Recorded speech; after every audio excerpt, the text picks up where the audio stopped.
Selain ETS dan Komuter Selatan, RTX akan mula beroperasi dalam tempoh 6 bulan akan datang. Ini adalah masa terbaik untuk Johor Jaya melangkah ke depan. Saya mahu bekerjasama dengan Kerajaan Persekutuan dan Kerajaan Negeri untuk menjadikan Johor Jaya sebagai hub pengangkutan yang lebih moden dan lebih mudah diakses.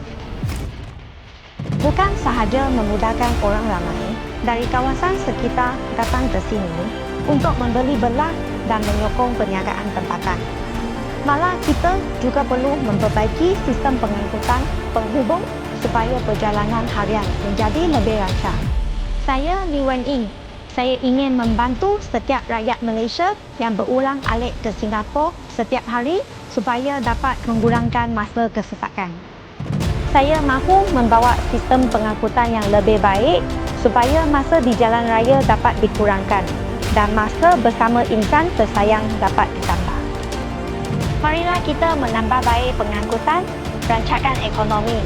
Sokonglah saya, Lee Wen Ying, demi Johor Jaya yang lebih baik.